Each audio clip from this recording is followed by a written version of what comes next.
প্রভু আগে, কোন নামে যে ডাকি বলো না প্রভু আগে। যে নাম ধরে ডাকি তোমায় সেই নামই ভালো লাগে, কোন নামে যে ডাকি বলো না প্রভু আগে। ওই নামে যে এত মধু, ওই নামে যে এত মধু, কে জানি তো আগে, কোন নামে যে ডাকি বলো না প্রভু আগে। জোরে একটা তাকবীর দেন, আল্লাহু আকবার। আর জোরে বলে আল্লাহু আকবার। আর জোরে ডাক দেবেন আল্লাহু আকবার। বলছিলাম আল্লাহ পাক আমাদের প্রতিপালক, আল্লাহ পাক আমাদেরকে লালন পালন করেছেন। শুধু সৃষ্টি করেন নাই, সৃষ্টি তো আল্লাহ গরু ছাগলকেও করেছেন, রিজিক তো আল্লাহ গরু ছাগলকেও দেন। কিন্তু আল্লাহ পাকের সাথে বান্দার যে সম্পর্ক, গোলাম আমি তোমাদের রব, আমি তোমাদেরকে প্রতিপালন করেছি, লালন পালন করেছি। মুমিন স্মরণ করো এই সময়ের কথা যখন ফেরেশতারা তোমাদেরকে বানাইতে নিষেধ করেছিল, কিন্তু আমি আল্লাহ পাক তারপরও তোমাদেরকে আদর করে বানিয়েছি। সুবহানাল্লাহ বলেন। মনে করুন আপনাদের মহল্লার ইমাম সাহেব হুজুর এক বাসায় দোয়া পড়তে গেছি, ঘরের মধ্যে থেকে ঘরওয়ালি বোন বলছে হুজুর অমুকের আব্বা বাজার থেকে এখনো আসে নাই, তো আপনি ঘরের মধ্যে বসুন, আপনার সাথে 2-3 জন যারা আছে তাদের কেউ নিয়ে ঘরে বসুন, হুজুর আপনারা দোয়া করুন, ওর আব্বা আসতে হয়তো দেরি হবে, আপনি দোয়া করুন। এখন হুজুর দোয়া করেছে মুসল্লিদেরকে নিয়ে। এখন ঘরের মধ্যে থেকে ঘরওয়ালির স্ত্রী পর্দার নিচ দিয়ে দোয়া শেষ হবার পরে ভাতের বল লাগায় দিচ্ছে, তরকারির বল দিচ্ছে। বল চেনেন তোমার গামলা। দোয়া শেষ হওয়ার পরে ঘরের ভেতর থেকে যিনি বোন আছেন, ঘরওয়ালির স্ত্রী যিনি ঘরওয়ালি, তিনি পর্দার নিচ দিয়ে ভাতের গামলা, গোশতের গামলা, মুরগির গামলা লাগায় দিচ্ছে। তো হুজুর মুসল্লিদেরকে এগুলো খাচ্ছে। তো হুজুরের সাথে আমার হুজুরের ছোট বাচ্চা গেছিল দোয়া করতে। তো হুজুরের ছোট বাচ্চাও দৃশ্য দেখতেছে। দেখার পরে হুজুরকে বলছে আব্বা এরকম একটা কালো পর্দা আমাদের বাড়িতেও কিনবেন কেমন? হুজুর বলছে কেন আব্বা এরকম পর্দা কিনতে হবে? কারণ বলে কি সুন্দর পর্দা, পর্দার নিচ দিয়ে রান্না করা ভাত আসতেছে, গরুর গোশত আসতেছে, মুরগি আসতেছে। হুজুর বলে বাপরে, এই ভাত তরকারি তো পর্দায় দেয় না, পর্দার উপরে একজন মানুষ আছে যিনি রান্না করেছে, তৈরি করে এরপরে দিচ্ছে, আমরা নিচ্ছি। তো আমরা যদিও দেখি চাকরি তো আমি করি, ধান তো আমি লাগাই, কাজ করে খাই, বেটা তুমি তো কাজ করো, কিন্তু তোমাকে করাই যিনি তিনি কে? হাত কার দেওয়া? তোমার জবান না থাকলে তোমাকে দোকানের কর্মচারী কেউ রাখতো? তোমাকে সুস্থ না বানালে কেউ তোমাকে দাম দিত? যদিও তুমি দেখো যে কাজ তো আমি করছি, বাজার থেকে কিনে এনে খাই, কিন্তু তোমাকে যিনি খাওয়া, তোমাকে যিনি কর্ম করার শক্তি দিয়েছেন তিনি কে? কাজে আল্লাহ পাক তিল তিল করে আমাদেরকে লালন পালন করেছেন, শুধু সৃষ্টি করেন নাই, আল্লাহ আমাদেরকে প্রতিপালন করেছেন। ঠিক কি না? মুআজ্জাজ হাজিরিন, এই পৃথিবীতে যা কিছু আছে আল্লাহ পাক তৈরি করেছেন কোন শব্দ দিয়া? বলেন কি দিয়ে? কুরআনুল কারীম সূরাতুল ইয়াসিনের শেষ অংশে আল্লাহ পাক বলছেন ইন্নামা আমরুহু ইযা আরাদা শাইআন আন ইয়াকুলা লাহু কুন ফায়াকুন। আল্লাহ পাক তিনি যখন কোনো কিছু বানাইতে ইচ্ছা করেন, তিনি শুধু বলেন কুন হও, ফায়াকুন, সাথে সাথে হয়ে যায়। আল্লাহ শুধু কি বলেন? কুন হও, ফায়াকুন, হয়ে যায়। আমরা একটা বিল্ডিং অট্টালিকা নির্মাণ করতে গেলে আসবাবপত্র লাগে, রড লাগে, সিমেন্ট লাগে, ইঞ্জিনিয়ার লাগে, মিস্ত্রি লাগে, কত পরিকল্পনা লাগে, সময় লাগে, এরপর বাস্তবায়ন হয়। কথা বলে ঠিক কি না? কিন্তু আল্লাহ পাক তো মহাবিশ্বের রব, মহাবিশ্বের স্রষ্টা। আল্লাহ পাকের কর্মচারী লাগে না, ফেরেশতা লাগে না, আসবাব লাগে না, আল্লাহ শুধু বলেন কোন হও, ফায়াকুন, হয়ে যায়। বিজ্ঞানীগণ বলেন পৃথিবীর চাইতে 13 গুণ নয়, 13শত নয়, 13,000 নয়, 13 লক্ষ গুণ বড় সূর্য। এই সূর্য তৈরি করতে আল্লাহ পাকের 2, 4, 5, 10 বছর সময় লাগে না। আল্লাহ শুধু বলেছেন কুন হও ফায়াকুন, হয়ে যায়। সুবহানাল্লাহ বলেন। কোরআনুল কারীমের সূরাতুল গাশিয়াত আল্লাহ পাক বলেন আফালা ইয়ানজুরুনা ইলাল ইবলি কাইফা খুলিকাত ওয়া ইলাস সামাই কাইফা রুফিআত। আল্লাহ পাক মানুষকে বোঝানোর জন্য বলেন মানুষ কেন লক্ষ্য করে না উটের দিকে, ওয়া ইলাস সামাই কাইফা রুফিআত, মানুষ কেন লক্ষ্য করে না আসমানের দিকে। কোন খুঁটি ছাড়া আল্লাহ পাক আসমানকে কিভাবে মহাশূন্যে ঝুলিয়ে রেখেছে। এই যে সামান্য ত্রিপলের সামিয়ানা রাখার জন্য কতগুলো পিলার লাগছে, কত বাঁশের খুঁটি লেগেছে। আল্লাহ পাক এত বড় আসমান তৈরি করেছেন, এত বড় সূর্য তৈরি করেছেন, নিচে একটা খুঁটিও কি আল্লাহ ব্যবহার করেছেন? এত বড় সূর্যকে যিনি খুঁটিবিহীন মহাশূন্যে যিনি কানে ঝুলিয়ে রেখেছেন, বলুন তিনি কে? রব্বুল আলামিন বলেন ওয়া ইলাল জিবালি কাইফা নুসিবাত, যিনি এই পৃথিবীর স্থির রাখার জন্য পৃথিবীর বিভিন্ন জায়গায় যিনি পাহাড়কে প্যারাক হিসেবে মেরে দিয়েছেন, পাহাড়কে প্যারাক হিসেবে মেরে দিয়েছেন, বলুন তিনি কে? পাহাড় তৈরি করছেন কে? এমন পাহাড় আছে 4 কিলো 5 কিলো 10 কিলো লম্বা। যারা হজ উমরায় গিয়েছেন আরবের ভূমিতে পাহাড় আর পাহাড়, পাহাড় আর পাহাড়।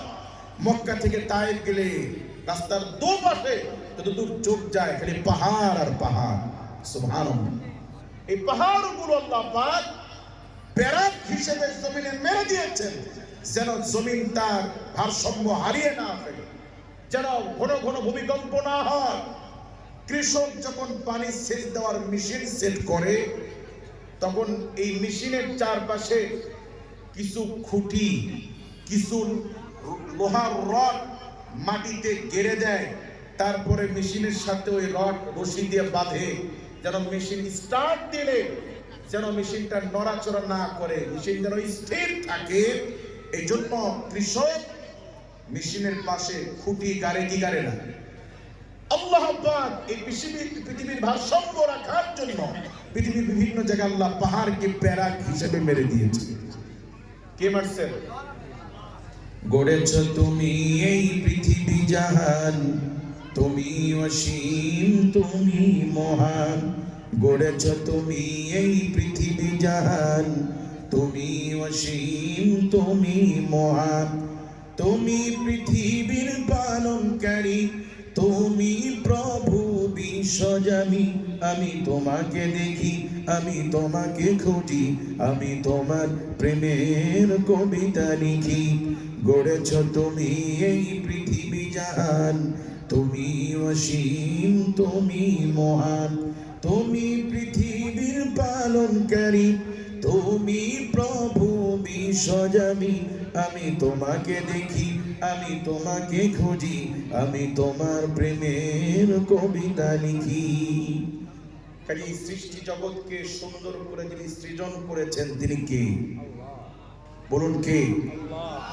আল্লাহ পাক কোরআনুল কারীমের মধ্যে দুনিয়ার মানুষ ইন্নামা আমরুহু ইযা আরাদা শাইআন, তোমাদের রব যখন কোনো কিছু বানাইতে ইচ্ছা করেন তিনি শুধু বলেন কুন হও, ফায়াকুন, হয়ে যায়। কিন্তু আল্লাহ রাব্বুল আলামিন তোমাদেরকে কোন শব্দ দিয়ে বানায় নাই, বরং আল্লাহ পাক তিনি তার নিজের কুদরতি হাত দিয়ে আল্লাহ পাক তোমাদেরকে তৈরি করেছেন। সুবহানাল্লাহ বলবেন না? চাঁদ সূর্য সমস্ত কিছুকে আল্লাহ পাক কোন শব্দ দিয়ে বানিয়েছেন, লেকিন মানুষ তোমাকে তোমার রব এতটা মহব্বত করেন, ভালোবাসেন, তোমাকে কোন দিয়ে বানান নাই, তোমাকে নিজের কুদরতি হাত দিয়ে বানিয়েছে। শুধুই তাই না, আল্লাহ রাব্বুল আলামিন বলেন والتين والزيتون وطور سينين وهذا البلد الأمين। জোরে বলেন আল্লাহু আকবার। এই সূরাতুত তিনের শুরুতে আল্লাহ পাক চারটি জিনিসের কসম করেছেন। কয়টি? والتين والزيتون, তিন ফলের কসম, জাইতুন ফলের কসম। কয়টা হলো? দুইটা, তিন এবং জাইতুন ফলের কসম। ওয়া সিনিন, তুর পাহাড়ের কসম। ওয়া হাদাল বালাদিল আমিন, নবী আপনার মাতৃভূমি নিরাপদ নগরী মক্কা নগরীর কসম। কয়টা হলো? চারটি জিনিসের কসম খেয়ে আসমান জমিনের রব তিনি বলছেন লাকাদ নিশ্চয় খলাকনাল ইনসান আমি আল্লাহ মানুষকে তৈরি করেছি ফি আহসানি তাকওয়িম জমিনের সবচেয়ে সুন্দর করে সবচেয়ে সুন্দর স্ট্রাকচার দিয়ে সুন্দর অব্যয় দিয়ে আমি আল্লাহ আমার মানুষকে তৈরি করেছি। আপনারা মনে হয় খুশি না আল্লাহ? সুবহানাল্লাহ বলবেন না? আল্লাহ পাক সূরা ৩ এর শুরুতে চারটি জিনিসের কসম খেয়ে বলছেন মানুষ নিশ্চয় আমি আল্লাহ পাক তোমাদেরকে সবচেয়ে সুন্দর চেহারা দিয়ে বানিয়েছি। সুবহানাল্লাহ। বলছেন আমরা সুন্দর কেমনে? আচ্ছা বলুন তো এই পৃথিবীতে একজন মানুষকে দামি জুতা, দামি ঘড়ি, দামি চশমা, দামি জামা, দামি গহনা পরালে মানুষকে সুন্দর লাগে না খারাপ লাগে?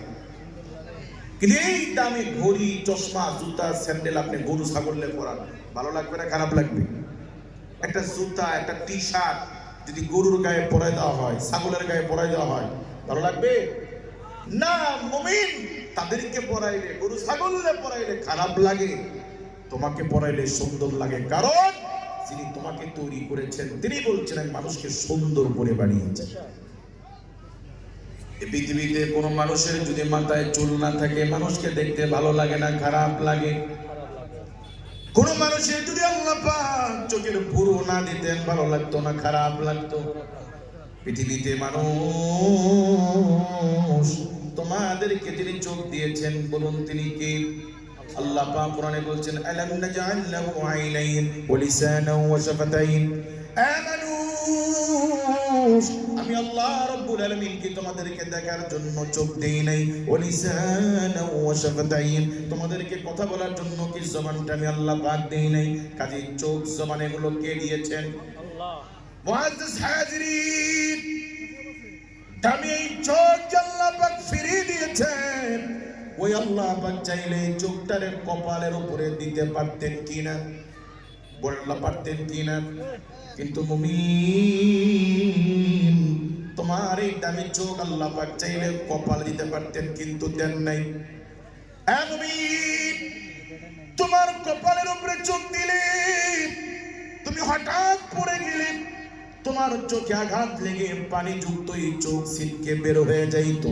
এই জন্য মুমিন তোমার রব তোমাকে দয়া করে চোখ কপালে না দিয়ে তোমার চোখের নিচে এবং উপরে শক্ত হাড়ের আবরণ দিয়ে জায়গাটা হালকা গর্ত করে তোমার চোখ ভেতরে বসিয়ে দিয়েছেন। যিনি দিয়েছেন তিনি কে? আমার ভাইয়ের একটু হাত নেন, সবাই একটু ডান হাত নেন। নিয়েছেন? হাতটা একটু শক্ত করেন, শক্ত হাতের তাওলা শক্ত করেন, টান টান শক্ত হাত, এই তাওলা শক্ত। এবার চোখে নেন, চোখে চাপ দেন, দেখবেন চোখে লাগে না, উপরের হাড্ডিতে লাগে, নিচের হাড্ডিতে লাগে। দেখছেন? জোরে চাপ দেন, দেখুন। আল্লাহ পাক যদি চোখ যদি কপালের উপরে দিত মানুষ তুমি পড়ে গেলে তোমার চোখটা নষ্ট হয়ে যাইতো। এই জন্য আমি তোমার এটা আমি চোখটা হালকা গর্ত করে নিচে উপরে আসক্ত আবরণ আড্ডি দিই, এর ভিতরে তোমার চোখ আমি আল্লাহ পাক সংরক্ষণ করেছি। আল্লাহ পাক বলেন লাকাদ খালাকনাল ইনসানা ফি আহসানি তাকওয়িম নিশ্চয় আমি আল্লাহ আমার মানুষদেরকে আমি আল্লাহ তাআলা সুন্দর করে বানিয়েছি। সুবহানাল্লাহ বলেন সুবহানাল্লাহ। আরে আমার ভাই মানুষ ঘর বাড়ি বানানোর সময় জানালার উপরে বাড়তি একটা অংশ রাখে যাতে করে উপরের পানি বৃষ্টির পানি যেন ঘরের মধ্যে প্রবেশ না করে, উপরের ধুলাবালি ময়লাগুলো যেন সরাসরি জানালা দিয়ে ঘরের মধ্যে প্রবেশ না করে। এই জন্য মানুষ জানালার উপরে বাড়তি আধা ইঞ্চ আপনার আধা ফুট 1 ফুট বাড়তি রাখে কি রাখে না? তোমার এই দামি চোখের হেফাজতের জন্য তোমার রব আল্লাহ পাক চোখের উপরে ভুরু দিয়েছেন। কথা বলেন ঠিক কি না? যাতে করে মুমিন চলতে ফিরতে উঠতে বসতে তোমার কপালের যে ধুলাগুলো আছে তোমার কপাল বেবি যেন ধুলার বালি যেন সরাসরি তোমার চোখের মধ্যে প্রবেশ না করে চোখটা যেন নষ্ট না হয়। এই জন্য তোমার রব আল্লাহ এই দামি চোখের হেফাজতের জন্য চোখের উপরে বুড়ো দিয়েছেন, আবার তোমার চোখের নিচে এবং উপরে পাপড়ি দিয়েছেন। প্রতি মিনিটে কতবার এই পাপড়িগুলো ওঠানামা করে, নাড়াচাড়া করে, ধুলাবালি থেকে তোমার চোখকে ফিল্টারিং করে, তোমার চোখের হেফাজত করে। এই জন্য আল্লাহ পাক বলেন, মুমিন লাকাদ খলাকনাল ইনসানা ফি আহসানি তাকওয়িম। আমি আল্লাহ আমার মানুষদেরকে আমি আমার মাখলুকাতের মধ্যে বনি আদমকে আমি আল্লাহ তাআলা সুন্দর করে বানিয়েছি। কাজে আমাদেরকে সুন্দর করে দয়া মায়া করে যিনি সৃষ্টি করেছেন, বলুন তিনি কে? আল্লাহ। এরপর আল্লাহ পাক বলেন, ওয়ালাকাদ কাররামনা বানি আদম। আমি আল্লাহ তামাম মাখলুকাতের মধ্যে আমি আল্লাহ এই মানুষকে সবার চাইতে বেশি শ্রেষ্ঠত্ব দিয়েছি। কে দিয়েছেন? আল্লাহ।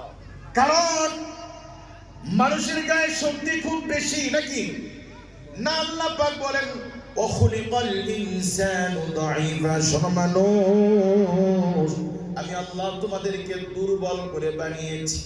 আমরা সৃষ্টিগতভাবে দুর্বল। আমরা কি? কার কথা?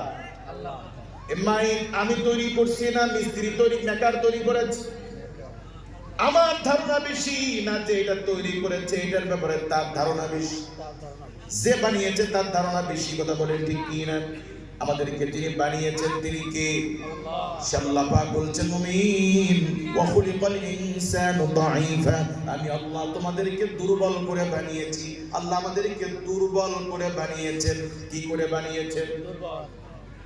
মানুষ এই পৃথিবীতে গরু, ছাগল, ভেড়া, বকরি, কুকুর, শুকুর, বিড়াল, ইঁদুর, ছানা যখন বাচ্চা প্রসব করে ওদের সিজার লাগে না, কিন্তু আমাদের অনেক সময় সিজার লাগে কিনা? পৃথিবীতে আসার পরে ইঁদুরের বাচ্চা কি, গরুর বাচ্চা কি, বিড়াল ছানা কি, এই বাচ্চাগুলো কি তার মা স্তন চিনাইতে হয় না, কোলে করে বাচ্চাদেরকে মার বুকের দুধে লাগাইতে হয় না। কিন্তু আমরা পৃথিবীতে আসার পরে আমাদের মা, আমাদের খালা, আমাদের নানীরা যদি ধরে মার স্তনে না লাগাইতো আমরা কি দুধ খাইতে পারতাম? আমরা দুর্বল। যদি আমাদেরকে ধরে পৃথিবীতে আসার পরে যদি আমাদেরকে ধরে মার স্তনে না লাগাইতো আমরা দুধ খাইতে পারতাম না। কারণ যে রব তৈরি করেছেন আমাদেরকে তিনি বলছেন, ওয়া খুলিকাল ইনসানু দাঈফা। আমি মানুষকে দুর্বল করে বানিয়েছি। আল্লাহু আকবার বলেন। আল্লাহু আকবার। এই পৃথিবীতে আসার পরে গরুর বাচ্চা, গরুর বাছুর হওয়ার পরে 1 ঘন্টা লাগে না, ও দাঁড়ায় যায়, দৌড়াদৌড়ি শুরু করে দেয়। মুরগির ছোট্ট বাচ্চা ডিমের ভিতর থেকে একা একা কুচি ঠোঁট দিয়ে ডিমের আবরণ ভেঙে মুরগির বাচ্চা বের হয়ে আসে। 1 ঘন্টা লাগে না, বাচ্চা দাঁড়ায় যায়, মার সাথে চালের গুঁড়া খাওয়া শুরু করে দেয়। কথা বলেন ঠিক কি না? কিন্তু পৃথিবীর মানুষ, তুমি পৃথিবীতে আসার পরে তোমার বসার জন্য, দাঁড়ানোর জন্য 6 মাস, 7 মাস, 1 বছর সময় লাগে। কারণ আল্লাহ পাক যিনি তোমাকে তৈরি করেছেন, তোমার বানানেওয়ালা রব, তোমার স্রষ্টা বলছেন, ওয়া খুলিকাল ইনসানু দাঈফা। আমি আল্লাহ মানুষদেরকে দুর্বল করে বানিয়েছি। আমরা দুর্বল। কার কথা? আল্লাহ। এই কারণে পৃথিবীতে মানুষ বয়স হয়ে গেলে চোখে দেখে না, চশমা লাগে। মানুষ বয়স হয়ে গেলে হাঁটতে পারে না, লাঠি লাগে। জীবনের কোনো এক সময় লাঠি দিয়েও কাজ হয় না, হুইল চেয়ার লাগে। জীবনে কখনো কখনো মানুষের জীবনে এমন এক বার্ধক্য সময় আসে যখন আর হুইল চেয়ারেও কাজ হয় না, ঢালা বিছানায় শুয়ে থাকতে হয়। কথা বলেন ঠিক কি না? কারণ আমরা দুর্বল। আমরা কি? দুর্বল। একজন শক্তিশালী মানুষ যদি ডায়রিয়া হয়ে দৈনিক যদি 5 বার বাথরুমে যাওয়া লাগে, শরীরের অর্ধেক শক্তি শেষ। ঠিক কি না? কাজে আমরা দুর্বল। আমরা কি?